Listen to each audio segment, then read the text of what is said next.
ಆಂ ಗಣಾನಾನ್ವಾ ಗಣಪತಿಂ ಭವಾಮಹೇ ಕವಿಂ ಕವೀನಾಮುಪಮಶ್ರವಸ್ತಮಂ ಜ್ಯೇಷ್ಠರಾಜಂ ಬ್ರಹ್ಮಣಾಂ ಬ್ರಹ್ಮಣಸ್ಪದಾನ ಶೃಣ್ವನ್ನೋತಿಭಿಃ ಸೀದಸಾದನಂ. ಓಂ ಮಹಾಗಣಪತಯೇ ನಮಃ. ಆಂ ಪ್ರಣಾದೇವಿ ಸರಸ್ವತಿ ವಾಜೇಭಿರ್ವಾಜಿನೀವತಿ ಧೀನಾಮಭಿತ್ರವತು. ಆನ ದಿವೋ ಬೃಹತಃ ಪರ್ವತಾದ ಸರಸ್ವತಿ ಯಜತಾ ಗಂತು ಯಜ್ಞಂ. ಓಂ ವಾಗ್ದೇವ್ಯೈ ನಮಃ. ಓಂ ಗುರುಬ್ರಹ್ಮ ಗುರುರ್ವಿಷ್ಣು ಗುರುದೇವೋ ಮಹೇಶ್ವರಃ ಗುರು ಸಾಕ್ಷಾತ್ ಪರಬ್ರಹ್ಮ ತಸ್ಮೈ ಶ್ರೀ ಗುರವೇ ನಮಃ. ಓಂ ವೇದಮಾತಾ ನಮಸ್ತುಭ್ಯಂ ವರದೆ ಕಾಮರೂಪಿಣಿ ವಿದ್ಯಾರಂಭಂ ಕರಿಷ್ಯಾಮಿ ಸಿದ್ಧಿರ್ಭವತು ಮೇ ಸದಾ. ನಾವು ಹೋದ್ವಾರ ಇದಮದ್ಯಮಯ ಲಬ್ಧಮಿಮಂ ಪ್ರಾಪ್ತ ಮನೋರಥಂ ಇದಮಸ್ತೀದಮಪಿ ಮೇ ಭವಿಷ್ಯತೆ ಪುನರ್ಧನಂ. ಅಂದರೆ ಬರೀ ತಿನ್ನೋದಿಕ್ಕೆ ಬದುಕೋದಲ್ಲ, ಸಾಧನೆಗಾಗಿ ಏನಾರ ನಾವು ಸೇವಿಸಬೇಕು ಅನ್ನೋ ಒಂದು ವಿಚಾರನ, ಸಾಧನೆ ಅಂದ್ರೆ ಏನು ಅಂತಂದು ನಾವು ಹೋದ್ವಾರ ವಿವರವಾಗಿ ನೋಡಿದ್ವಿ. ಈಗ ಇವತ್ತಿನ ಶ್ಲೋಕ ತಗೊಳ್ಳೋಣ, ಅದರದ್ದೇ ಕಂಟಿನ್ಯೂಷನ್ನು. ಆತ್ಮ ಸಂಭಾವಿತ ಸ್ತಬ್ಧ ಧನಮಾನ ಮದಾನ್ವಿತ ಯಜಂತ ನಾಮ ಯಜ್ಞೈಸ್ತದಂಭೇನ ವಿಧಿಪೂರ್ವಕಂ. ಅಂದ್ರೆ ಕೃಷ್ಣನೇ ಹೇಳ್ತಾ ಇರೋದು, ಇದರಲ್ಲಿ ಭಗವದ್ಗೀತೆಯಲ್ಲಿ ಬರುವಂಥದ್ದು ಶ್ಲೋಕಗಳು. ಅರ್ಜುನಂಗೆ ಹೇಳ್ತಾ ಇದ್ದಾನೆ, ಬೇಕು ತೆಗೆದುಕೊಳ್ಳಬೇಕು ಅನ್ನೋದು ಯಾವಾಗಿರುತ್ತೆ? ದೇಹಿಯಾಗಿದ್ದಾಗ ಮಾತ್ರವೇ ವಿನಃ ಆತ್ಮನಾಗಿದ್ದಾಗ ಅಲ್ಲ. ಯಾರು ನಾನು ಇನ್ನು ದೇಹ, ಈ ದೇಹವೇ ನಾನು ಅಂತ ಅಂದ್ಕೊಂಡಿರ್ತಾರೆ ಅರ್ಜುನ, ಅವನು ನನಗದು ಬೇಕು ನನಗಿದು ಬೇಕು ಅಂತ ಅಂತಾನೆ. ಬಟ್ ನಾನು ದೇಹ ಅಲ್ಲ, ಆತ್ಮ, ಪ್ರಗತಿಗಾಗಿ ಇರುವಂತಹ ಚಲನೆ ಮತ್ತು ಚಿಂತನೆ ಮಾತ್ರ ನಾನು. ಆ ಪ್ರಗತಿಗಾಗಿ ಏನ್ ಬೇಕೋ ಅಷ್ಟನ್ನು ತಗೋಬೇಕೇ ಹೊರತು ದೇಹಕ್ಕಾಗಿ ಅಲ್ಲ. ಅಂದ್ರೆ ದೈಹಿಕ ವಿಕಾಸ ಮತ್ತು ಮಾನಸಿಕ ಕ್ರಾಂತಿಗಾಗಿ ಅನುಭವ ತೆಗೆದುಕೊಳ್ಳಬೇಕೇ ವಿನಃ ನನಗೆ ಆ ವಸ್ತು ಬೇಕು ಈ ವಸ್ತು ಬೇಕು ಅನ್ನೋ ಚಪಲ ಇರಬಾರದು ಅಂತ ಕೃಷ್ಣ ಹೇಳ್ತಾ ಇದ್ದಾನೆ. ವಿಕಾಸಕ್ಕೆ ಕೆಲವು ಬೇಕು. ಈಗ ಪೂಜೆ ಮಾಡ್ತೀವಿ, ಹಣ್ಣು ಕಾಯಿ ಪದಾರ್ಥಗಳು ಬೇಕು, ಅದು ಬೇಕು. ಆದರೆ ಗುಡ್ಡೆ ಹಾಕೊಂಡು ಕೂತ್ಕೊಳ್ಳೋದಲ್ಲ, ನನ್ನ ದೇಹಕ್ಕಾಗಿ ಅಲ್ಲ. ಅಂದ್ರೆ ಅರ್ಥ ಏನು? ನನ್ನ ಜೀವಕ್ಕಾಗಿ ಅಲ್ಲ, ನನ್ನ ಆತ್ಮಕ್ಕಾಗಿ ನಾನು ಏನಾರು ತೆಗೆದುಕೊಳ್ಳಬೇಕೇ ವಿನಃ ನಾನು ಜೀವಕ್ಕೋಸ್ಕರ ಅಂದ್ರೆ ದೇಹಕ್ಕೋಸ್ಕರ ಏನು ತೆಗೆದುಕೊಳ್ಳಬಾರದು. ಅಂದ್ರೆ ಇದು ಯಾರಿಗೆ ಸಾಧನೆ, ಸಂಸಾರದಲ್ಲೇ ಇದ್ದು ಸಾಧನೆ ಮಾಡ್ತೀನಿ ಅನ್ನೋ ಹೇಳುವವನಿಗೆ ಇದೇ ಸತ್ಯ ಆಗಿರುತ್ತಪ್ಪ. ಆತ್ಮನಾಗಿದ್ದಾಗ ಯಾವ ಸಾಧಕನು ಏನು ತೆಗೆದುಕೊಳ್ಳೋದೇ ಇಲ್ಲ.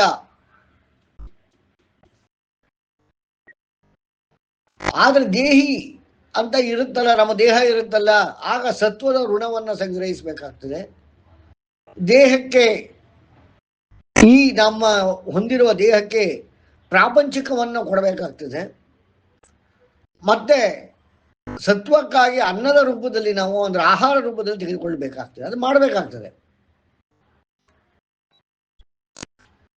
ಅಂದ್ರೆ ಇಲ್ಲಿ ಹೆಂಗೆ ಅಂತಂದ್ರೆ, ಇದು ಯಾವ ರೀತಿ ದೇಹಕ್ಕೆ ಕೊಟ್ಟು ಸತ್ವವನ್ನು ತೆಗೆದುಕೊಳ್ಳೋದು ಅಂದ್ರೆ ಹೆಂಗೆ?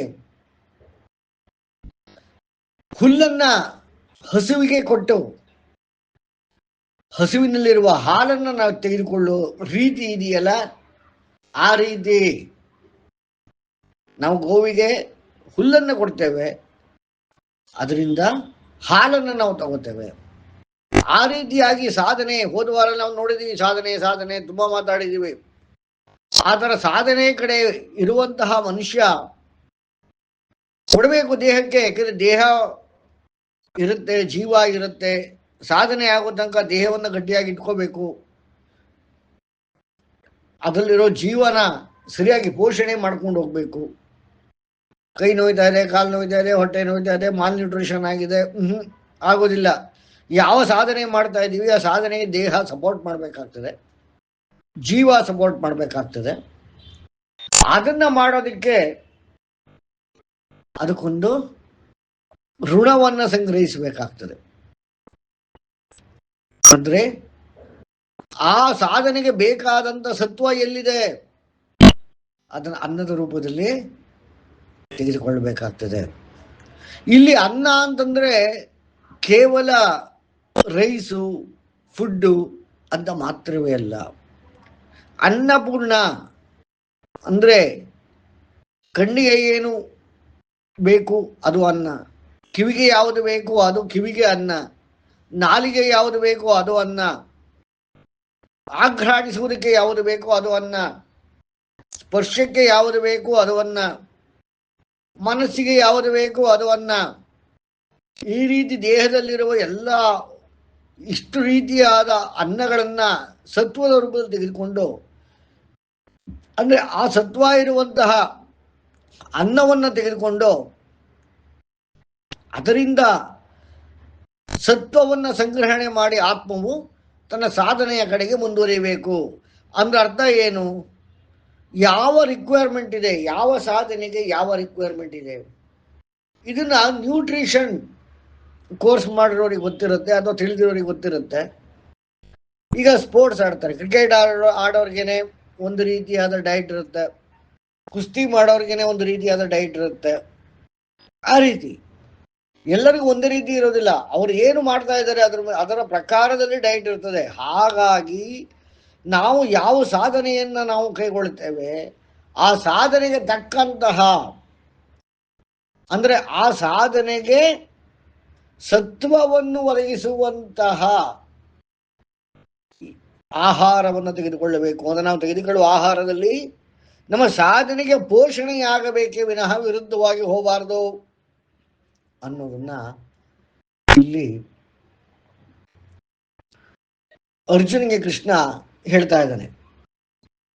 ಅಂದ್ರೆ ಸಾಧನೆ ಮಾಡಬೇಕಾದ್ರೆ ಆತ್ಮ ನಾನು ಅಂತ ಚಿಂತನೆ ಮಾಡ್ಕೊಂಡು ಹೋಗ್ಬೇಕಾಗ್ತದೆ ವಿನಃ ನಾವು ದೇಹ ಅನ್ನೋಕ್ಕೋಸ್ಕರ ಹೋಗಕ್ಕಾಗೋದಿಲ್ಲ ಅನ್ನೋದನ್ನ ನಾವಿಲ್ಲಿ ಅರ್ಥ ಮಾಡ್ಕೋಬೇಕು. ಇದರಲ್ಲಿ ಯಾರಿಗಾದ್ರೂ ಸಂದೇಹ ಇದೆಯಾ, ಪ್ರಶ್ನೆ ಇದೆಯಾ?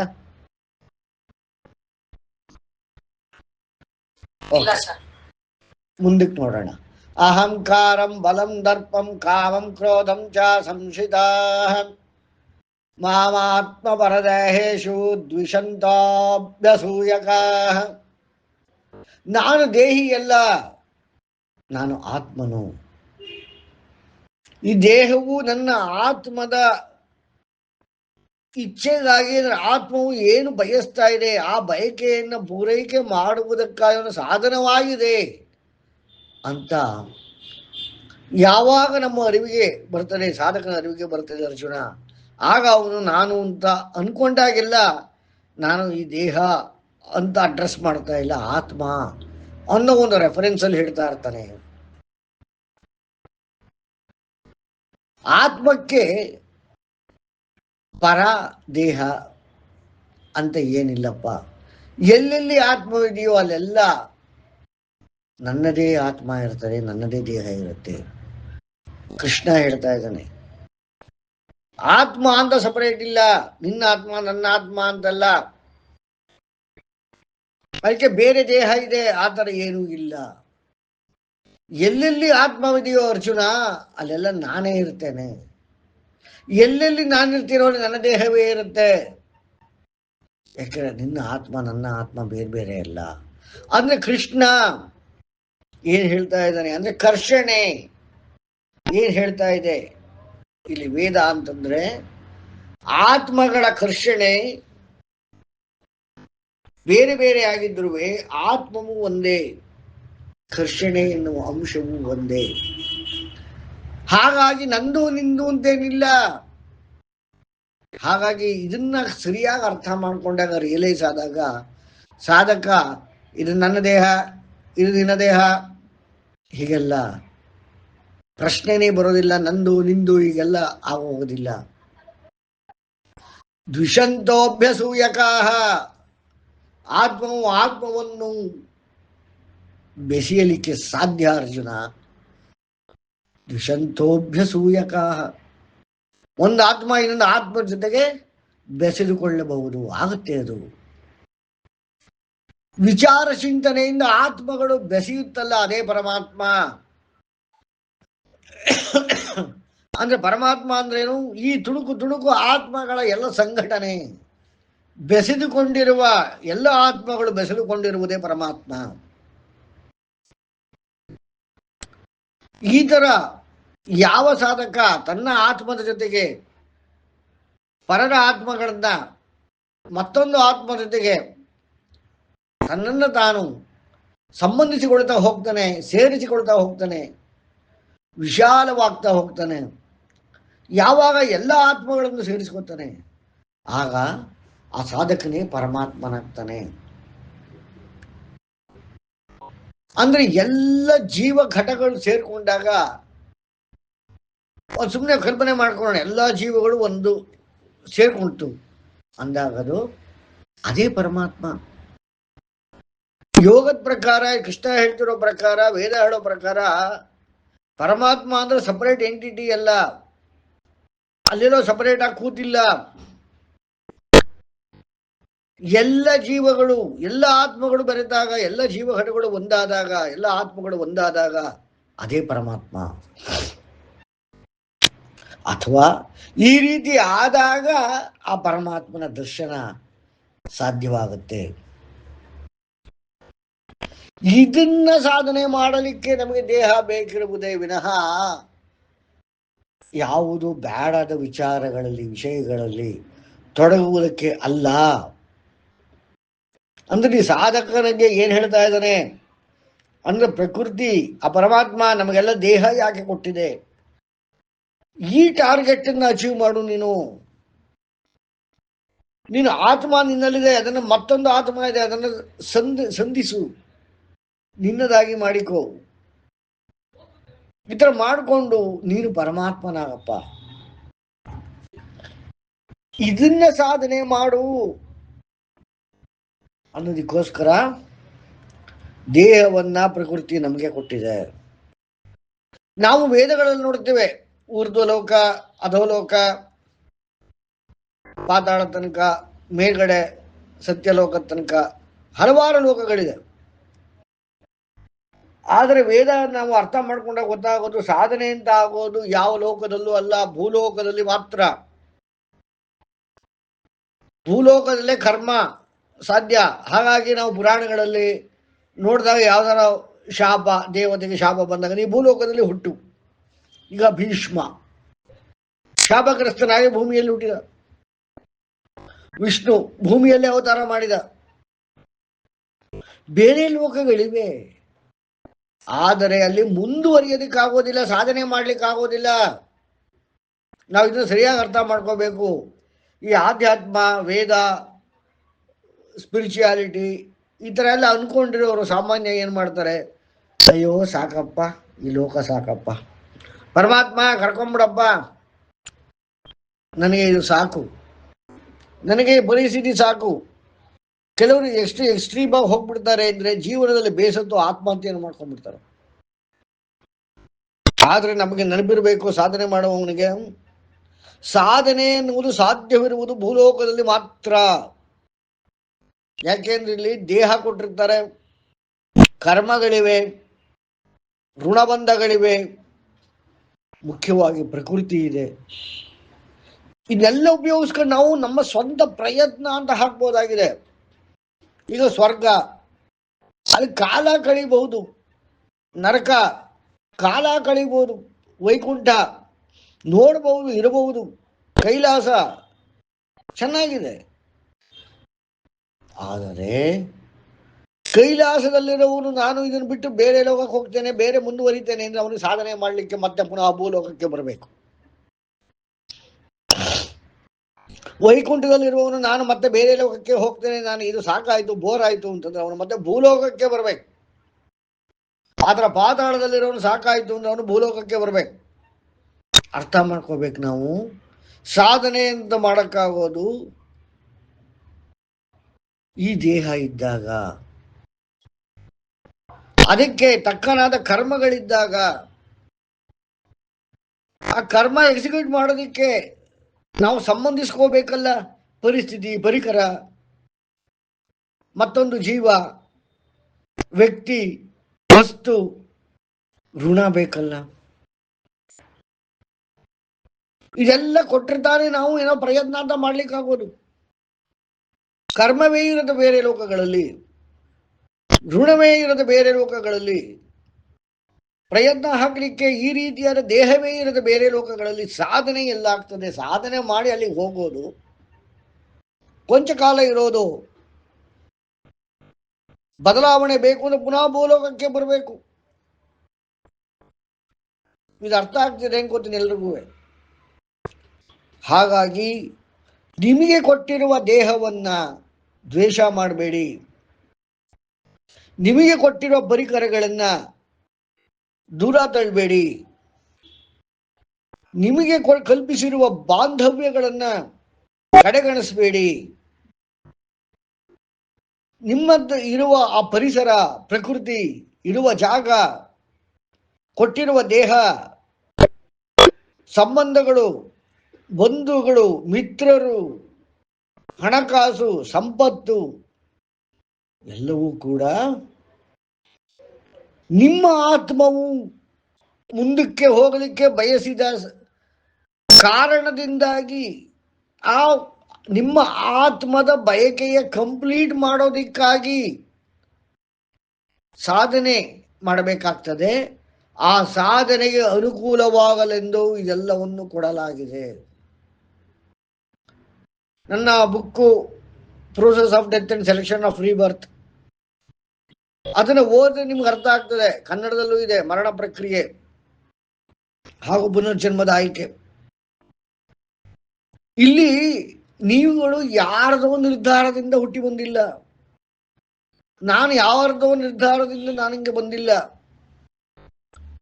ಆ ಪುಸ್ತಕದಲ್ಲಿ ಓದಿ ಅರ್ಥ ಮಾಡ್ಕೋಬೇಕು. ನಾವು ಹಿಂದಿನ ಜನ್ಮದಲ್ಲಿ ನಮಗೆ ಈ ತರ ಬೇಕು ಅಂತ ಕೇಳ್ಕೊಂಡು ಆ ಚಾನ್ಸ್ ತಗೊಂಡು ಬಂದಿದ್ದೀವಿ. ಅದಕ್ಕೆ ಬೇಕಾಗಿರುವ ಋಣ, ಅದಕ್ಕೆ ಬೇಕಾಗಿರುವಂತಹ ಕರ್ಮ, ಅದಕ್ಕೆ ಬೇಕಾಗಿರುವಂತಹ ದೇಹ, ಅದಕ್ಕೆ ಬೇಕಾಗಿರುವಂತಹ ಪರಿಸರ, ಅದಕ್ಕೆ ಬೇಕಾಗಿರುವಂತಹ ಪ್ರಕೃತಿ, ಅದಕ್ಕೆ ಬೇಕಾಗಿರುವಂತಹ ಸಂಬಂಧಗಳು ಎಲ್ಲವನ್ನು ನಾವು ಡಿಸೈನ್ ಮಾಡ್ಕೊಂಡು ಬಂದಿದ್ದೀವಿ. ಇದನ್ನ ಆ ತಾಯಿ ಪಾರ್ವತಿ ತಿರೋಧಾನದಲ್ಲಿ ಡಿಸೈಡ್ ಮಾಡಿ ಕೊಟ್ಟಿರೋದನ್ನ ಆ ತಾಯಿ ಸರಸ್ವತಿ ಅನುಗ್ರಹ ಮಾಡಿದಾಳೆ. ಈ ಒಂದು ಪ್ರಕಾರದ ಗುರಿಯನ್ನ ಲಕ್ಷ್ಮಿ ಕೊಟ್ಟಿದ್ದಾಳೆ. ಆ ಗುರಿ ಪ್ರಕಾರ, ನಮ್ಮ ಆತ್ಮದ ಗುರಿ ಪ್ರಕಾರದಲ್ಲಿ ನಾವು ಸಾಧನೆ ಮಾಡಲಿ ಅಂತ ಲಕ್ಷ್ಮಿ ಕೈ ಹಿಡಿದು ನಡೆಸ್ತಾ ಇದ್ದಾಳೆ. ಅನುಗ್ರಹವಾಗಿದೆ ನಮಗೆ, ಕರ್ಮದ ರೂಪದಲ್ಲಿ, ವಸ್ತುವಿನ ರೂಪದಲ್ಲಿ, ಸಂಬಂಧದ ರೂಪದಲ್ಲಿ, ದೇಹದ ರೂಪದಲ್ಲಿ, ಮನೆ ಮಠ ಎಲ್ಲ ರೂಪದಲ್ಲಿ. ಆದ್ರೆ ನಾವೇನ್ ಮಾಡ್ತಾ ಇದ್ದೇವೆ? ಇದನ್ನು ಇಷ್ಟನೇ ಪಡ್ತಾ ಇಲ್ಲ. ನನ್ನ ದೇಹ ನನಗೆ ಸರಿ ಇಲ್ಲ, ಅಯ್ಯೋ ಅಲ್ಲಿ ನೋಡು ಅವನು ಹೆಂಗಿದ್ದಾನೆ, ಇವಳು ಹೆಂಗಿದ್ದಾಳೆ, ನಾನು ಯಾಕೆ ಹೆಂಗಿದ್ದೀನಿ, ಬರೀ ಇದೇ ಚಿಂತೆ. ಇದನ್ನ ರಿಪೇರಿ ಮಾಡ್ಕೊಳ್ಳೋ ಚಿಂತೆ, ಇದನ್ನು ಚೆನ್ನಾಗಿ ಕಾಣಿಸಿಕೊಳ್ಳುವ ಚಿಂತೆ, ಇದರಲ್ಲೇ ಜೀವನ ಆಗೋಯ್ತು. ದುಡ್ಡು ಕೂಡ ಹಾಕೋದ್ರಲ್ಲೇ ಜೀವನ ಆಗೋಯ್ತು. ಅವೆಲ್ಲ ಅಲ್ಲ. ಅಂದ್ರೆ ಇವೆಲ್ಲರನ್ನು ಕೊಟ್ಟಿರುವ ಹಿಂದಿರುವ ಸತ್ವ ಏನು? ಆತ್ಮೋದ್ಧಾರ ಅಂದ್ರೆ ನಮ್ಮಲ್ಲಿರುವ ಆತ್ಮ ಅಂದ್ರೆ ನಾವು ದ ಪರ್ಪಸ್ ಆಫ್ ಮೈ ಬರ್ತ್, ಅದಕ್ಕೆ ಪೂರಕವಾಗಿದೆ. ಹಾಗಾಗಿ ನಾವು ಇದನ್ನ ತ್ಯಜಿಸಬಾರದು, ಅವಹೇಳನ ಮಾಡಬಾರದು, ನಮ್ಮನ್ನು ನಾವೇ ಡಿಗ್ರೇಡ್ ಮಾಡ್ಕೋಬಾರದು. ಬದಲಿಗೆ ಅರ್ಥ ಮಾಡ್ಕೋಬೇಕು. ಇದಕ್ಕೆ ಯಾವುದು ಕೊಟ್ಟರೆ ಸತ್ವ, ಅದನ್ನು ಯೋಚನೆ ಮಾಡಬೇಕು. ಅದನ್ನು ನಾವು ಸಂಪಾದನೆ ಮಾಡಬೇಕು, ಸಾಧನೆ ಮಾಡಬೇಕು. ವೇದದಲ್ಲಿ ಒಂದು ಕಡೆ ಬರ್ತದೆ, ತಾಯಿಯ ಹೊಟ್ಟೆಯಲ್ಲಿ ಇರತಕ್ಕ ನಾವಿದ್ದಾಗ ಆ ಒಂದು ನರಕ, ಆ ಒಂದು ಹಿಂಸೆ, ಆ ಒಂದು ಬಂಧನ, ಆ ಒಂದು ಸೆರೆ, ಅದು ತಲೆಗೆಳಕಾಗಿ ಇಮ್ಯಾಜಿನೇಷನ್ ಮಾಡ್ಕೊಳ್ಳಿ, ಎಲ್ಲರೂ ಕಲ್ಪನೆ ಮಾಡ್ಕೊಳ್ಳಿ. ಅಂತಹ ಒಂದು ಇಕ್ಕಟ್ಟಿನ ಜಾಗದಲ್ಲಿ ಬಹಳ ತಡಕ ಮುಡುಕ, ಬಹಳ ತಲೆಗೆಳಗಾಗಿ, ಬಹಳ ಕಷ್ಟದ ಪರಿಸ್ಥಿತಿಯಲ್ಲಿರ್ಬೇಕಾದ್ರೆ ಆ ಮಗು ನಿರುವ ಆತ್ಮ ಪರಮಾತ್ಮನ ಕೇಳುತ್ತಂತೆ, ಅಪ್ಪ ಈ ಬಂಧನದಿಂದ ಒಮ್ಮೆ ಬಿಡುಗಡೆ ಮಾಡಿಬಿಡು, ಇನ್ನೊಂದು ಚಾನ್ಸ್ ಕೊಡು, ನಾನು ನನ್ನ ಈ ಯಾದಕ್ಕೆ ಇಲ್ಲಿ ಬಂದಿದ್ದೇನೆ ಅನ್ನೋ ಉದ್ದೇಶವನ್ನು ನಾನು ಪೂರ್ಣಗೊಳಿಸ್ಕೊಂಡೇ ಹೋಗ್ತೀನಿ ಅಂತ ಶಪಥ ಮಾಡ್ತಿರುತ್ತಂತೆ. ಆದರೆ ದ ಮೊಮೆಂಟ್ ತಾಯಿ ಹೊಟ್ಟೆಯಿಂದ ಆಚೆ ಬಂದು ಭೂಸ್ಪರ್ಶವಾದಾಗ ಎಲ್ಲವೂ ಮರೆತೋಗ್ತದೆ. ಇಲ್ಲಿ ಕೃಷ್ಣ ಅದನ್ನೇ ನೆನಪಿಸ್ತಾ ಇದ್ದಾನೆ ಅರ್ಜುನಿಗೆ, ನೀನು ಏನೆಲ್ಲ ಯೋಚನೆ ಮಾಡ್ತಿದ್ಯಪ್ಪ, ಹಾಗೆ ಹೀಗೆ ಇದು ಅದು, ಹಾಗಲ್ಲ. ಈಗ ಯುದ್ಧ ಮಾಡಬೇಕಾಗಿರೋದು ನಿನ್ನ ಕರ್ತವ್ಯ ಅನ್ನೋ ಒಂದು ವಿಚಾರದಲ್ಲಿ ಈ ಒಂದು ವಿಚಾರವನ್ನ ಕೃಷ್ಣ ಅರ್ಜುನನಿಗೆ ಹೇಳ್ತಾ ಇದ್ದಾನೆ. ಯಾರಿಗಾದ್ರೂ ಪ್ರಶ್ನೆ ಇದೆಯಾ ಇದರಲ್ಲಿ?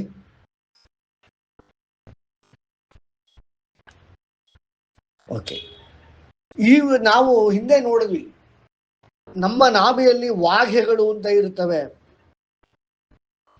ಆ ವಾಘೆಗಳೇ ನಮ್ಮ ನಮ್ಮ ಪ್ರವೃತ್ತಿಗಳು. ಈ ರೀತಿಯಾಗಿ ನಾವು ವಿಚಾರ ಮಾಡಿ ಸಾಧನೆಗಾಗಿ ನಾವು ಮುಂದುವರೆದಾಗ ಆ ವಾಘೆಗಳು, ಅದು ನಮ್ಮ ಪ್ರವೃತ್ತಿಗಳು ನಮಗೆ ಸಹಕಾರ ಮಾಡ್ತವೆ. ಈ ಒಂದು ಪ್ರಕಾರವಾಗಿ ಆಗಲೇ ಪ್ರಕೃತಿಯಿಂದ ಕೊಡಲ್ಪಟ್ಟಿರುವ ವಾಘೆಗೆ ಪ್ರಸಾದಿಷ್ಟ ಅಂತ ಹೇಳ್ತಾರೆ. ಈ ಪ್ರಸಾದಿಷ್ಟ ಅನ್ನೋದನ್ನ ಋಗ್ವೇದ ಮಂತ್ರಗಳಲ್ಲಿ ಮತ್ತೆ ಪುರಾಣದ ಪಾತ್ರ ರೂಪಗಳಲ್ಲಿ ವಿವರವನ್ನ ನೀವೇ ನೋಡ್ಕೋಬಹುದಾಗಿದೆ. ಮುಂದೆ ಹೇಳ್ತಾನೆ ಕೃಷ್ಣ, ಏತಾಂ ದೃಷ್ಟಿಮವಷ್ಟಭ್ಯ ನಷ್ಟಾತ್ಮಾನೋಲ್ಪ ಬುದ್ಧಯ ಪ್ರಭವಂತ್ಯುಗ್ರ ಕರ್ಮಾಣಃ ಕ್ಷಯಾಯ ಜಗತೋ ಹಿತಾಃ. ಇಲ್ಲಿ ಉಗ್ರ ಕರ್ಮ, ಪ್ರಭವಂತ್ಯುಗ್ರ ಕರ್ಮಾಣಃ, ಪ್ರಭವಂತ್ಯುಗ್ರ ಕರ್ಮಾಣಃ. ಉಗ್ರ ಕರ್ಮ ಅಂತ ಇಲ್ಲಿ ಹೇಳಿದ್ರೆ ಕೆಟ್ಟ ಕೆಲಸ ಅಂತ ದಯವಿಟ್ಟು ಅರ್ಥ ಮಾಡ್ಕೋಬಾರ್ದು. ದೃಢಚಿತ್ತದಿಂದ ಹಠ ಹಿಡಿದು ಮಾಡುವಂತಹ, ದೃಢ ಸಂಕಲ್ಪದಿಂದ ಮಾಡುವಂತಹ ಕರ್ಮಗಳೇ ಉಗ್ರ ಕರ್ಮಗಳು. ಅಂದ್ರೆ ಏನು? ಸಾಧನೆಗೆ ಕೆಲವು ಕರ್ಮ ಬೇಕಾಗ್ತದೆ. ನಮ್ಮ ದೇಹಕ್ಕೆ ಅದಕ್ಕೆ ಒಂಥರ ಹಿಂಸೆ ಆಗ್ತದೆ, ಮನಸ್ಸಿಗೆ ಹಿಂಸೆ ಆಗ್ತದೆ, ಆದರೂ ಬಿಡೋದಿಲ್ಲ. ನಾ ಸಾಧನೆಗಾಗಿ ಮಾಡೇ ಮಾಡ್ತಾನೆ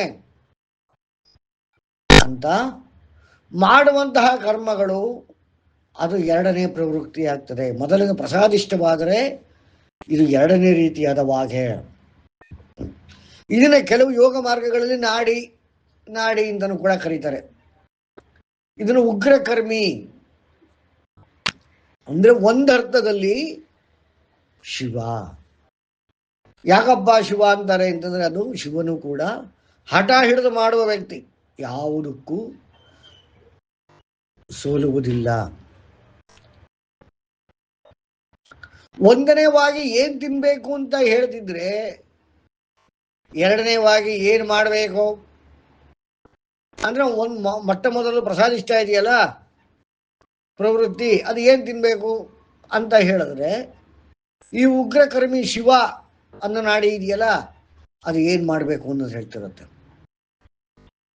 ನೀನು ಏನು ಮಾಡಿದ್ರೆ ಶ್ರೇಷ್ಠ, ನೀನು ಏನು ಮಾಡೋದು ನಿನ್ನ ಸುಖ ಕೊಡುತ್ತೆ, ನೀನು ಏನು ಮಾಡ್ರೆ ನಿನ್ನ ಆತ್ಮಕ್ಕೆ ನೆಮ್ಮದಿಯನ್ನು ಕೊಡುತ್ತೆ. ನೋಡಿ, ಇಲ್ಲಿ ಇದಕ್ಕೆ ಯಾವ ಸ್ಕ್ರಿಪ್ಟ್ಗಳು ಬೇಡ, ಯಾವ ಗುರುಗಳು ಬೇಡ. ನಮ್ಮ ನಾವೀ ಕುರಿತು ನಾವೇ ಧ್ಯಾನಿಸಿದರೆ ನಾವು ಏನು ತಿನ್ನಬೇಕು, ಏನು ಮಾಡಬೇಕು, ಎರಡು ವಿಚಾರನೂ ಕೂಡ ನಮ್ಮ ನಾಭಿನೇ ಹೇಳ್ತಾ ಇರುತ್ತೆ. ಆ ಒಂದು ಗುಟ್ಟನ್ನ ಇಲ್ಲಿ ಕೃಷ್ಣ ಹೇಳ್ತಾ ಇದ್ದಾನೆ. ಅರ್ಜುನ ನನ್ನ ಮಾತು ಕೇಳೋದಲ್ಲ, ಇನ್ನೊಬ್ರನ್ನ ಕೇಳೋದಲ್ಲ, ಮತ್ತೊಬ್ರನ್ನ ಕೇಳೋದಲ್ಲ, ತಾರ್ಕಿಕವಾಗಿ ಚಿಂತೆ ಮಾಡೋದಲ್ಲ, ನಿನ್ನ ನಾಭಿಯನ್ನ ಕೇಳು. ಅದು ಹೇಳುತ್ತಿದೆ ಏನು ಮಾಡಿದ್ರೆ ಶ್ರೇಷ್ಠ. ಎಲ್ಲರ ನಾಭಿಯ ಎರಡನೇ ಶಿವನಾಡಿಯು ಒಂದೇ ರೀತಿಯಾದ ಕರ್ಮವನ್ನು ಹೇಳುವುದಿಲ್ಲ. ಎಲ್ಲರ ನಾಭಿಯ ಪ್ರಸಾದಿಷ್ಟ ನಾಡಿಯು ಒಂದೇ ರೀತಿಯಾದ ಆಹಾರವನ್ನು ಹೇಳುವುದಿಲ್ಲ. ಯಾಕೆ ಅಂತಂದ್ರೆ ಒಂದೊಂದು ಆತ್ಮದ ಗುರಿಯು ಒಂದೊಂದು ರೀತಿ ಇರ್ತದೆ. ಹಾಗಾಗಿ ಆ ಗುರಿಯ ಪ್ರಕಾರದಲ್ಲಿ ಏನು ತಿನ್ನಬೇಕು, ಆ ಗುರಿಯ ಪ್ರಕಾರದಲ್ಲಿ ಏನನ್ನ ಮಾಡಬೇಕು,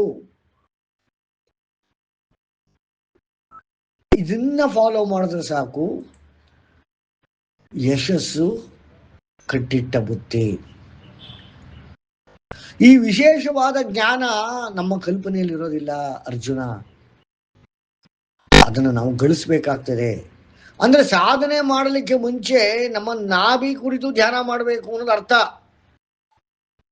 ಸಾಧನೆಗೆ ತೊಡಗುವುದಕ್ಕೆ ಮುಂಚೆ ನಮಗೇನು ಬೇಕು ಅಂತ ನಾವು ಡಿಸೈಡ್ ಮಾಡ್ತೀವಲ್ಲ, ಅವಾಗ ನಮ್ಮ ನಾಭಿಯನ್ನ ಕುರಿತು ನಾವು ಧ್ಯಾನ ಮಾಡಿ ಅದು ಡೈರೆಕ್ಷನ್ ಕೊಡ್ತದೆ.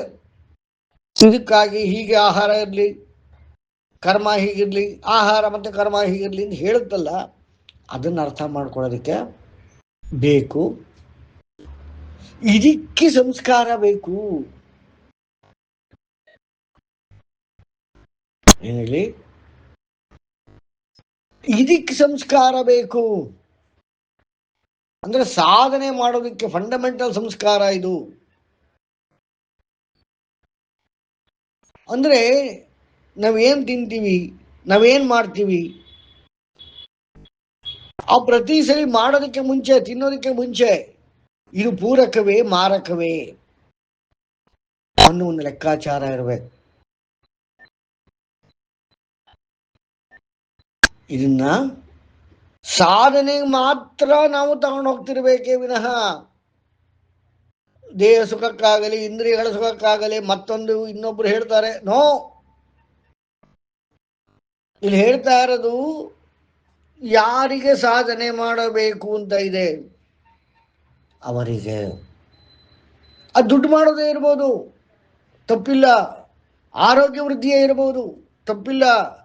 ದೇವರೇ ಆಗಬೇಕಾಗಿಲ್ಲ, ಆತ್ಮನೇ ಆಗಬೇಕಾಗಿಲ್ಲ, ಪರಮಾತ್ಮನೇ ಆಗಬೇಕಾಗಿಲ್ಲ. ನಾವು ಏನು ಮಾಡಕ್ಕೆ ಹೋಗ್ತೀವಿ? ಅದಕ್ಕೆ ನಾವು ನಮ್ಮ ನಾವಿ ಕುರಿತು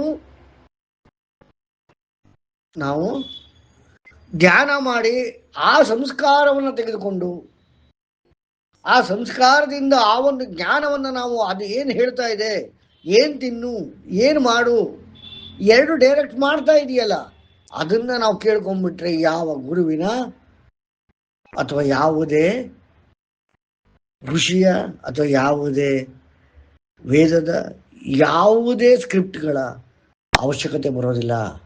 ಇದನ್ನು ಪರಮಾತ್ಮ ನಮಗೆ ಕನೆಕ್ಟ್ ಮಾಡಿ ಕೊಟ್ಬಿಟ್ಟಿಯಾನೆ. ಅರ್ಥ ಮಾಡ್ಕೊಳ್ಳಿ, ಏನ್ ತಿನ್ಬೇಕು, ಏನ್ ಮಾಡಬೇಕು ಅನ್ನೋ ಡೈರೆಕ್ಷನ್. ಆ ಪ್ರತಿಯೊಂದು ಡಾಟಾ ಬೇಸು ನಮ್ಮಲ್ಲಿ ವಾಘೆಯ ರೂಪದಲ್ಲಿದೆ, ನಾಡಿಯ ರೂಪದಲ್ಲಿದೆ. ಹಲವಾರು ನಾಡಿಗಳಿದೆ. ನನಗೆ ಕೇವಲ 2 ನಾಡಿ ಬಗ್ಗೆ ಮಾತಾಡ್ತಾ ಇದ್ದಾನೆ. ಕನಿಷ್ಠ ಸಾಧನೆ ಮಾಡುವವನು ಏನು ಆಹಾರ ಸ್ವೀಕರಿಸಬೇಕು ಮತ್ತೆ ಏನು ಮಾಡಬೇಕು, ಇದನ್ನು ಬಿಟ್ಟು ಮಾಡಿದಾಗ ಲೋಭಿ ಅಂತ ಅನ್ನಿಸ್ಕೊತಾನೆ. ಇದರಲ್ಲಿ ಪ್ರಾಮಾಣಿಕತೆ ಬೇಕಾಗಿರುತ್ತೆ. ಇದರಲ್ಲಿ ಯಾರಿಗಾದ್ರೂ ಪ್ರಶ್ನೆ ಇದೆಯಾ?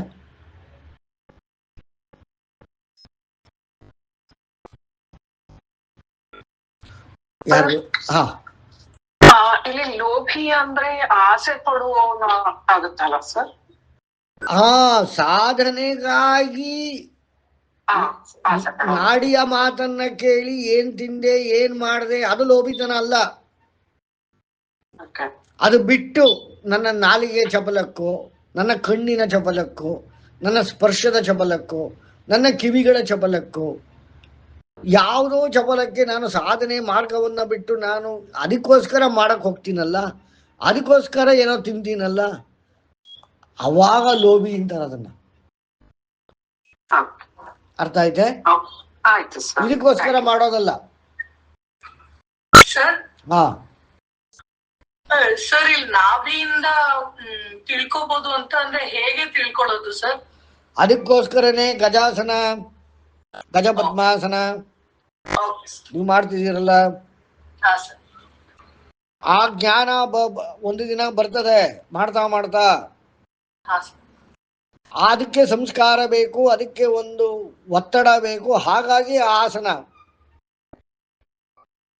ಇದು ಯೋಗ ಅಂತಂದ್ರೆ 2 ಆಸನ, ವಿಚಾರ, ರಿಸಲ್ಟ್. ಇವುಗಳಲ್ಲಿ ನಾವು ಮುಂದಕ್ಕೆ ಹೋಗ್ಬೇಕಾಗ್ತದೆ. ಆ ಸಂಸ್ಕಾರ ನಮ್ಮಲ್ಲಿ ಹುಟ್ಟಿದ ಬಂದಿರೋದಿಲ್ಲ. ನಾವು ತಲೆಯ ಮನಸ್ಸನ್ನು ಉಪಯೋಗಿಸ್ತೇವೆ. ವಿಜ್ಞಾನ ಹೇಳೋ ಪ್ರಕಾರ ಬ್ರೈನ್ ಇದೆ ಅಂತ ಗೊತ್ತು, ಬ್ರೈನನ್ನು ಉಪಯೋಗಿಸ್ತೇವೆ.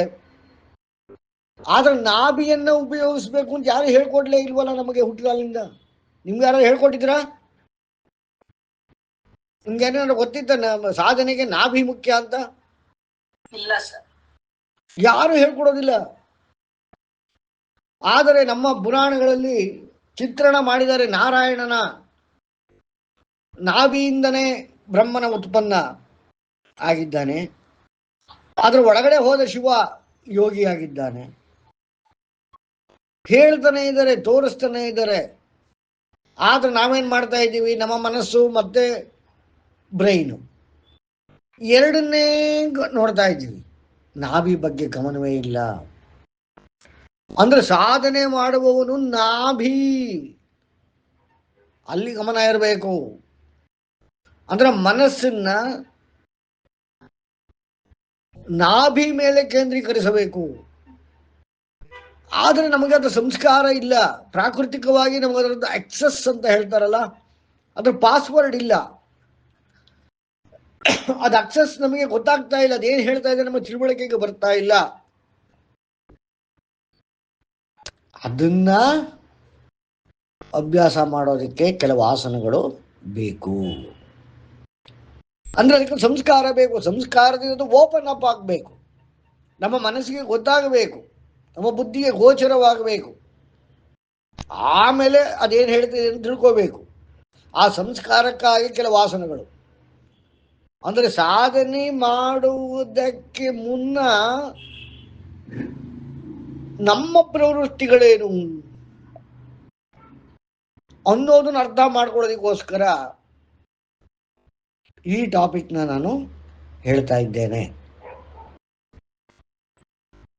ಯಾರಿಗಾದರೂ ಪ್ರಶ್ನೆ ಇದ್ರೆ ಕೇಳಿ. ಇವತ್ತು ಇಲ್ಲಿಗೆ ನಿಲ್ಲಿಸಿರ್ತೇನೆ. ಯಾರಿಗಾರು ಅನುಮಾನ ಇದೆಯಾ? ಹೋದ್ವಾರನೂ ಮಾತಾಡಿದ್ವಿ ಸಾಧನೆ ಬಗ್ಗೆ. ಇದು ಮುಂದಕ್ಕೆ ಹೋಗ್ತಾನೆ ಇರುತ್ತೆ. ಇದೆಲ್ಲ ಇಡೀ ನಾವು ಮಾತಾಡ್ಕೊಂಡು ಹೋಗೋದು ಸಾಧನೆ ಕುರಿತಾಗೆ. ಸಾಧನೆ ಬಿಟ್ಟಿದ್ದು ಯಾವುದೂ ಇಲ್ಲ. ಇಲ್ಲಿ ವಾಘೆ ಅಂತ ಒಂದು ಹೊಸ ಪದ ಹೇಳಿದೆ, ಅದನ್ನೇನು ಗಾಬರಿ ಆಗಬೇಡಿ. ನಾಡಿ ಅದಂತೂ ಕೇಳಿರ್ತೀರ, ಅಥವಾ ನಾಡಿ ಅಂದ್ರೂ ಅದೇನೆ, ಅಥವಾ ಅದು ನಮ್ಮ ಹೊಕ್ಕಳಲ್ಲ ನಾವಿಯಿಂದ ನಮ್ಮ ಪ್ರವೃತ್ತಿಗಳನ್ನು ಹೇಳುವಂಥದ್ದು. 2 ಪ್ರವೃತ್ತಿಗಳನ್ನು ಹೇಳಿದ್ದೇನೆ. ಈ ಥರ ಮಿನಿಮಮ್ ಪ್ರವೃತ್ತಿಗಳಿರ್ತವೆ. ಉದಾಹರಣೆ 7 ಪ್ರವೃತ್ತಿಗಳಿರ್ತವೆ, ಅದರ ಮುಂದೆ ಬರ್ತದೆ. ಅದರಲ್ಲಿ 2 ಪ್ರವೃತ್ತಿಗಳನ್ನು ಹೇಳಿದ್ದೇನೆ. ಅಂದ್ರೆ ನಾವು ಏನು ತಿನ್ನಬೇಕು, ಏನು ಮಾಡಬೇಕು ಅಂತ ನಾವು ಡಿಸೈಡ್ ಮಾಡ್ತೀವಲ್ಲ, ಅದು ಮನಸ್ಸಿನಿಂದಲ್ಲ, ಬುದ್ಧಿಯಿಂದಲ್ಲ, ನಾಭಿಯಿಂದ ಮಾಡಬೇಕು ಅಂತೇಳಿ ಕೃಷ್ಣ ಹೇಳ್ತಾ ಇದ್ದಾನೆ ಅರ್ಜುನನಿಗೆ. ಹಾ ಸರ್, ನೀವು ಈಗ ಹೇಳಿದ್ರಲ್ಲ, ಅಂದ್ರೆ ಏನ್ ತಿನ್ಬೇಕು ಅನ್ನೋದು ನಮ್ ನಾಭಿ ಹೇಳತ್ತೆ ಅಥವಾ ಹೇಳತ್ತೆ ಅಂತ. ಸೊ ಈಗ ಇನ್ನವೇ ಮೊದ್ಲು ನಾನು 3-4 years ಬ್ಯಾಕ್ ಅಲ್ಲಿ ನೋಡಿದಾಗ ಜಂಕ್ ಫುಡ್ ತಿಂತಾ ಇದ್ದೆ ಸರ್. ಒನ್ಸ್ ನಾನ್ ನಿಮ್ಮ ಕಾಂಟ್ಯಾಕ್ಟ್ ಅಲ್ಲಿ ಬಂದಾಗ ಇವನ್ನೆಲ್ಲ ತಿಳ್ಕೊಂಡ್ಮೇಲೆ ಸಾತ್ವಿಕ ಆಹಾರನೇ ನಾನು ಇನ್ನು ಪ್ರಿಫರ್ ಮಾಡ್ತಿದ್ದೀನಿ ಸರ್. ಎಷ್ಟೇ ಏನೇ ಅಂದ್ರು, ಎಷ್ಟೇ ಹೊರಗೋದ್ರು, ಏನಿದ್ರು ಸಾತ್ವಿಕ ಆಹಾರನೇ ಪ್ರಿಫರ್ ಮಾಡಂಗ ಆಗ್ತಿದೆ. ಈ ಬರ್ಗರ್ ಅದ್ ಯಾವ್ದು ಇಷ್ಟನೇ ಆಗ್ತಿಲ್ಲ ಸರ್. ಎಷ್ಟು ಇಷ್ಟಪಡ್ತಿದ್ದವಳು ಅದೊಂಥರ ಮಿರಾಕಲ್ ಅಂತ ಹೇಳ್ಬೋದು. ನಾನು ಅಷ್ಟು ಫುಡ್ ಇದೆ ಸರ್, ಬಟ್ ಇವಾಗ ಕಂಪ್ಲೀಟ್ಲಿ ಅದು ಇಲ್ಲೇ ಇಲ್ಲ. ಅದು ನಿಮ್ಮ ಬೌದ್ಧಿಕ ಬೆಳವಣಿಗೆ, ಬೌದ್ಧಿಕ ಆಯ್ಕೆ. ಆದ್ರೆ ಇಲ್ಲಿ ಹೇಳ್ತಾ ಇರೋದು ಏನು ಅಂದ್ರೆ ಇಂತಿಂತದೇ ಇಷ್ಟಿಷ್ಟೇ ಬೇಕು ಅಂತ ಕೇಳುತ್ತೆ. ಓಕೆ, ಓ ಸರ್, ಓಕೆ, ಅರ್ಥ ಆಯ್ತೆ? ಹಾ ಸರ್, ಗೊತ್ತಾಯ್ತು. ಇಂಥದೇ ಬೇಕೀಗ, ಇಂಥದೇ ತಗೋಬೇಕು, ಇದನ್ನೇ ಇಷ್ಟೇ ತಗೋಬೇಕು ಅಂತ ಹೇಳ್ತದೆ. ಇಲ್ಲಿ ಸಾತ್ವಿಕ ಅಂದ್ರೆ ವೆಜ್ಜು ನಾನ್ ವೆಜ್ಜು ಬರ್ಗರ್ ಅಲ್ಲ. ಯಾವುದರಲ್ಲಿ ಎಲ್ಲದರಲ್ಲೂ ಸತ್ವ ಇದೆ. ಸತ್ವಹೀನ ಆಹಾರ ಬೇಡ, ಸತ್ವ ಭರಿತ ಆಹಾರ. ಆದರೆ ಯಾವ ಟೈಪು ಸತ್ವ ನನ್ನ ಈಗಿನ ಕ್ಷಣಕ್ಕೆ ಬೇಕು ಅಂದ್ರೆ ನಾನು ಏನು ಮಾಡಲಿಕ್ಕೆ ಹೊರಟಿದ್ದೇನೆ, ಅದಕ್ಕೆ ಯಾವ ರೀತಿಯಾದ ಪೋಷಣೆ ಬೇಕು, ಆ ಪೋಷಣೆ ಯಾತರಲ್ಲಿದೆ, ಆ ಐಟಮ್ ತಿನ್ನು ಅಂತ ಪ್ರಸಾದಿಷ್ಟ ಅನ್ನೋದು ಹೇಳ್ತದೆ. ಮೊದಲನೇ ನಾಡಿ. ನಿಮ್ಗೆ ಅನುಭವಕ್ಕೆ ಬಂದಿದೆಯಾ ಸರ್? ಖಂಡಿತ. ನಾವು ಮಾಡುವ ಕೆಲಸಗಳ ಮೇಲೆ, ಈಗ ಎಕ್ಸಾಮಿಗೆ ಓದ್ಕೋತಾ ಇದ್ದೀನಿ ಅಂದ್ರೆ ಅವಾಗ ಬೇರೆ, ಈಗ ರಾತ್ರಿ ನಾನು ಇವತ್ತು ನಿದ್ದೆಗೆಟ್ಟು ಏನೋ ಮಾಡಬೇಕು ಅಂದ್ರೆ ಅವಾಗ ಬೇರೆ, ಇಲ್ಲ ನಾನೀಗ ಸ್ವಲ್ಪ ದೈಹಿಕ ಶ್ರಮ ಇದೆ ಈ ಥರ ಎಲ್ಲ ಮಾಡ್ತೀನಿ ಇಂದಾಗ ಅವಾಗ ಬೇರೆ, ಇಲ್ಲ ನಾನು ಸಂಶೋಧನೆ ಮಾಡ್ತೀನಿ ಅವಾಗ ಬೇರೆ, ಗೊತ್ತಾಗ್ತದೆ. ಇಲ್ಲಿ ವೆಜ್ಜು ನಾನ್ ವೆಜ್ ಬಗ್ಗೆ ನಾ ಹೇಳ್ತಾ ಇಲ್ಲ. ಇಲ್ಲ ಸರ್, ನನ್ಗೂ ಅದಿಲ್ಲ ಸರ್. ಅಂದ್ರೆ ಈಸಿಲಿ ಡೈಜೆಸ್ಟಬಲ್ ಅಂದ್ರೆ ದೇಹಕ್ಕೆ ಸೂಟ್ ಆಗುವಂತದ್ದು ಇಷ್ಟು ಡೀಟೇಲ್ ಆಗಿ ಅಲ್ಲ, ಈಸಿಲಿ ಡೈಜೆಸ್ಟಬಲ್ ಅಲ್ಲ, ಅದನ್ನ ತಗೊಂಡ್ರೆ ದೇಹ ಡೈಜೆಸ್ಟ್ ಮಾಡ್ಕೊಂಡ್ಬಿಡತ್ತೆ, ಯಾಕೆ ತಾನೇ ಕೇಳ್ತಾ ಇದೆ. Okay sir, okay. ಅದನ್ನ ಅರಗಿಸಿಕೊಳ್ಳುವ ಜಠರ ರಸ ಅಗ್ನಿ ರೆಡಿ ಇದೆ. ಅರ್ಥ ಆಯ್ತೆ? ಹಾ ಸರ್, ಇನ್ನು ಇಷ್ಟು ಡೀಟೇಲ್ ಆಗಿ ಹೋಗಿರ್ಲಿಲ್ಲ ಸರ್, ಈ ಒಂದು ಅವೇರ್ನೆಸ್ ಬಂತು ಸರ್. ಸರ್ ಅಂದ್ರೆ ಈಗ ನಮ್ಗಿದು ಗೊತ್ತಿರುತ್ತೆ ಸರ್ ಯಾವಾಗ ಏನ್ ತಗೋಬೇಕು ಅನ್ನೋದು, ಬಟ್ ಅದು ನಾವ್ ಅದನ್ನ ಅಳವಡಿಸ್ಕೊಳಲ್ಲ. ಆಮೇಲೆ ನಾವು ಇದು ಸಾಧನೆ ಮಾಡ್ತಾ ಹೋದಂಗು ಅದು ಯಾವ ಟೈಮ್ಗೆ ಏನ್ ಕರೆಕ್ಟ್ ಆಗಿ ತಗೋಬೇಕು ಅನ್ನೋದು ಆಟೋಮೆಟಿಕ್ ಆಗಿ ನಮ್ಗೆ ಗೊತ್ತಾಗುತ್ತಲ್ವಾ ಸರ್? ಹೌದು, ಅದನ್ನೇ ಹೇಳ್ತಾರಂದ್ರೆ ನಮ್ಗೆ ನಾವ್ ಏನ್ ಮಾಡ್ಬೇಕು ಏನ್ ತಿನ್ಬೇಕು ಅನ್ನೋ ಗೈಡೆನ್ಸು ನಮ್ಮ ನಾಭಿಯಿಂದನೇ ಇದೆ.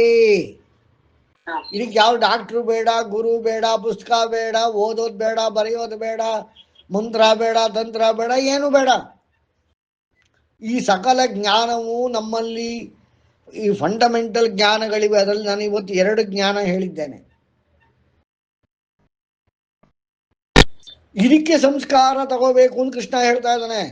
ಸಾಧನೆ ಮಾಡುವವನು, ಈಗ ನೀವಿಬ್ರು ಒಬ್ಬೊಬ್ಬರಾಗಿ ಹೇಳಿ ಏನೇನ್ ಮಾಡ್ಬೇಕು ಅಂತ ಇದೆ ಲೈಫಲ್ಲಿ, ನಿಮ್ಗೆ ಏನಾರು ಮಾಡ್ಬೇಕು ಅಂತ ಇದ್ರೆ ಇಬ್ರದ್ದು ಬೇರೆ ಬೇರೆ ಇರುತ್ತಲ್ವಾ. ಆ ಇಬ್ರದ್ದು ಬೇರೆ ಬೇರೆ ಇದ್ದಾಗ ಅದಕ್ಕೆ ಬೇಕಾಗಿರೋ ಸತ್ವಗಳು ಬೇರೆ, ಆಕ್ಷನ್ಗಳು ಬೇರೆ ಅಲ್ವಾ. ಅದಕ್ಕೆ ಗೈಡೆನ್ಸ್ ಎಲ್ಲಿ ತಗೋತೀರಾ? ನನ್ನ ತರಗತಿಯಿಂದ ಸಿಗೋದಿಲ್ಲ, ಯಾವುದೇ ಡಾಕ್ಟ್ರು ಕೊಡಕ್ ಆಗೋದಿಲ್ಲ, ಯಾವ ವೇದವೂ ಹೇಳಕ್ ಆಗೋದಿಲ್ಲ, ಯಾವ ಋಷಿಯೂ ಹೇಳಕ್ ಆಗೋದಿಲ್ಲ. ಅದನ್ನ ಅಷ್ಟು ಜ್ಞಾನ ನಿಮ್ಮ ನಾಭಿಯಲ್ಲಿ ಇರುತ್ತದೆ. ನಾವು ಹೊರಗಡೆ ಹುಡುಕೋದನ್ನ ಬಿಡಬೇಕು, ನಮ್ಮಲ್ಲಿ ಹುಡುಕಬೇಕು, ಅಂತರ್ಯಾನ ಮಾಡಬೇಕು. ಅದಕ್ಕೆ ಸಂಸ್ಕಾರ ಬೇಕು, ನಾಭಿಯಲ್ಲಿಂದ ನಾವು ಮಾಡಬೇಕು ಅಂತ ನಾ ಹೇಳ್ತಾ ಇರೋದು. ಈಗ ಅರ್ಥ ಆಗ್ತದೆ ಹೆಂಗಂತೀನಿ. ಹೋದ ವಾರ ಸಾಧನೆಯಿಂದ ಏನು ಮಾತಾಡಿದೀವಿ, ಇವತ್ತು ಸಾಧನೆಗೆ ಏನ್ ತಿನ್ಬೇಕು ಏನ್ ಮಾಡಬೇಕು ಅದಕ್ಕೆ ಡಾಟಾ. ಅಂದ್ರೆ ಈಗ ನೀವು ಪುನಃ ನಾನೇನ್ ತಿನ್ಬೇಕು ಸರ್, ನಾನೇನ್ ಮಾಡ್ಬೇಕು ಹಂಗೆ ಕೇಳಲೇಬಾರ್ದು. ಅದು ನಿಮ್ಮನ್ನ, ನಿಮ್ಮ ನಾಭಿಯನ್ನ ನೀವೇ ಕೇಳ್ಕೊಂಡ್ರೆ ಏನ್ ಮಾಡಬೇಕು, ಅದಕ್ಕೆ ಏನ್ ತಿನ್ಬೇಕು, ಯಾವ ನಿದ್ದೆ ಮಾಡಬೇಕು, ಯಾವಾಗ ಎದ್ದೇಳಬೇಕು, ಎಲ್ಲವನ್ನು ನಿಮ್ಮ ನಾಭಿ ಹೇಳ್ತದೆ, ಅವರವರ ನಾಭಿ ಹೇಳ್ತದೆ. ಹಾಗಾಗಿ ವೇದದಲ್ಲಿ ನಮ್ಮ ನಾಭಿಯನ್ನೇ ದೇವಲೋಕ ಅಂತ ಕರೆದಿದ್ದಾರೆ. ಅರ್ಥ ಮಾಡ್ಕೊಳ್ಳಿ. ಈಗ ಇವತ್ತೊಂದು ವರ್ಡ್ ಹೇಳರ ವಾಹೆ ಅಂತ ಹೇಳಿದ್ರಲ್ಲ ಸರ್, ಅದು ಅದೇ ನಾಡಿ, ವಾಗೆ, ಪ್ರವೃತ್ತಿ ಇವೆಲ್ಲ ಒಂದೇನೆ. ಈ ಅದು ವಾಹೆ ಹೇ ಬರುತ್ತಾ ಅಲ್ಲ, ಘಾ ಘಾ ಘಾ ಘಾ ದೊಡ್ಡ ಘಾ, ವಾಘೆ ವಾಘೆ. ಓಕೆ ಸರ್, ನಾನು ವಾಹೆ ಅನ್ಕೊಂಡೆ. ವಾಹೆ ಅಂದ್ರೆ ಅದು ಒಂದು ಇನ್ಫಾರ್ಮೇಶನ್ ನ ಕ್ಯಾರಿ ಮಾಡುತ್ತಲ್ಲ. ಇಲ್ಲ, ಕಂಡಕ್ಟರ್ ಅಲ್ಲ, ಅದಲ್ಲ, ವಾಹಕ ಅದಲ್ಲ, ವಾಘೆ. Okay sir. ಓಕೆ, ಮತ್ತೆ ಯಾರಿಗಾರ ಪ್ರಶ್ನೆ ಇದೆಯಾ? ಓಕೆ, ಯಾರಿಗೂ ಇಲ್ಲ ಅಂದ್ರೆ ಗಣಾನಾನ್ವಾ ಗಣಪತಿ ಕುಂಭವಾಮಹೇ ಕವಿಂ ಕವೀನಾಮುಪಮಶ್ರವಸ್ತಮಂ ಜ್ಯೇಷ್ಠರಾಜಂ ಬ್ರಹ್ಮಣಾಂ ಬ್ರಹ್ಮಣಸ್ಪದ ಆನ ಶೃಣ್ವನ್ನೋತಿಭಿಃ ಸೇದಸಾದನಂ. ಓಂ ಮಹಾಗಣಪತಯೇ ನಮಃ. ಓಂ ಪ್ರಣಾದೇವಿ ಸರಸ್ವತಿ ವಾಜೇಭಿರ್ವಾಜಿನೀವತಿ ಧೀನಾಮವಿತ್ರವತು ಆನೋ ದಿವೋ ಬ್ರೋತ ಪರ್ವತಾದ ಸರಸ್ವತಿ ಯಜತಾ ಗಂತು ಯಜ್ಞಂ. ಓಂ ವಾಗ್ದೇವ್ಯೈ ನಮಃ. ಓಂ ಗುರುಬ್ರಹ್ಮ ಗುರುರ್ವಿಷ್ಣು ಗುರುದೇವೋ ಮಹೇಶ್ವರ ಗುರು ಸಾಕ್ಷಾತ್ ಪರಬ್ರಹ್ಮ ತಸ್ಮೈ ಶ್ರೀ ಗುರವೇ ನಮಃ. ಓಂ ವೇದಮಾತಾ ನಮಸ್ತುಭ್ಯಂ ವರದೆ ಕಾಮರೂಪಿಣಿ ವಿದ್ಯಾರಂಭಂ ಕರಿಷ್ಯಾಮಿ ಸಿದ್ಧಿರ್ಭವತು ಮೇ ಸದಾ.